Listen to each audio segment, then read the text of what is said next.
नमो नमः, नमस्ते, नमामि देवी नर्मदे। आज फिर आपका स्वागत है व्याकरण वाणी परिवार में।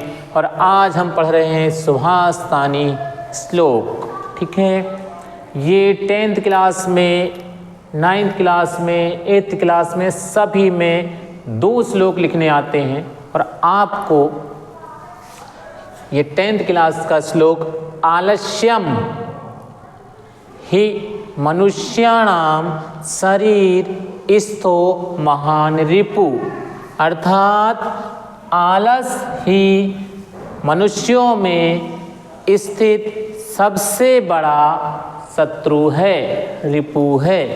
याद रखना, महान मतलब होता है सबसे बड़ा। तो हमारे शरीर में हमारा सबसे बड़ा शत्रु अंदर बैठा हुआ है, शरीर में बैठा हुआ है, और उसका नाम है आलस।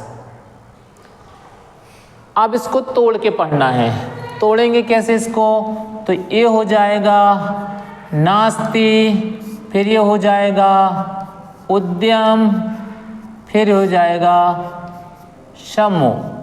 ये है नास्ति उद्यम समो बंधु कृत्वा यम नवसीदति। मतलब जो परिश्रम है उसके जैसा दूसरा कोई बंधु नहीं है, कोई मित्र नहीं है, कोई रिश्तेदार नहीं है। सबसे बड़ा मित्र हमारा कौन है? परिश्रम है। इसको अच्छे से देख लीजिए कैसे पढ़ना है। नास्ति उद्यम समो बंधु कृत्वा यम नवसीदति। ये श्लोक आपको बार बार याद करना है। आलस्यम ही मनुष्याणाम शरीरस्थो महान रिपु, नास्ति उद्यम समो बंधु कृत्वा यम नवसीदति। बार बार बोलना याद हो जाएगा। आलस्यम ही मनुष्याणाम शरीरस्थो महान रिपु, नास्ति उद्यम समो बंधु कृत्वा यम नवसीदति। बार बार बोलना याद हो जाएगा। आलस्यम ही मनुष्याणाम शरीरस्थो महान रिपुः, नास्ति उद्यम समो बंधु कृत्वा यम नवसीदति। एक श्लोक हो गया। दूसरे में चलते हैं। ये हो गया अपना एक श्लोक। ये अपन चले दूसरे में। अब लिखा है संपत्तौ च विपत्तौ च महताम एक रूपता। इसको तोड़ना पड़ेगा। ये है, इसको तोड़ रहे हैं तो ये होगा महताम। फिर ये एक की मात्रा नीचे आ जाएगी तो हो जाएगा एक। फिर ये बचेगा रूपता। ऐसा पढ़ना पड़ेगा आपको इसको। ठीक है, तो ये हमने इसको तोड़ लिया भैया, तब इसका सही अर्थ निकलेगा। संपत्तौ च विपत्तौ च महताम एक रूपिता। फिर से संपत्तौ च विपत्तौ च महताम एक रूपिता। अर्थात जो संपत्तौ मतलब खुशी में, विपत्तौ मतलब दुख में, जो महात्मा लोग हैं वो हमेशा एक रूप रहते हैं, कभी बदलते नहीं हैं। जो महात्मा लोग हैं, जो सज्जन लोग हैं, वो सुख में और दुख में एक से रहते हैं। उदाहरण दे रहे हैं आपको।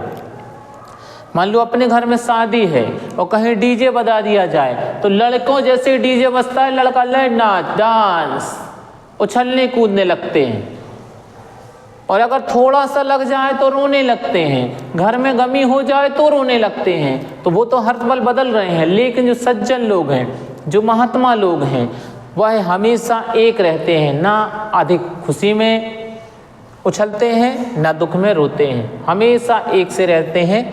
वह है संपत्तौ च विपत्तौ च महताम एक रूपिता। उदय शबिता। उदय शबिता, शबिता मतलब सूर्य। शबिता मतलब सूर्य। कौन सा सूर्य?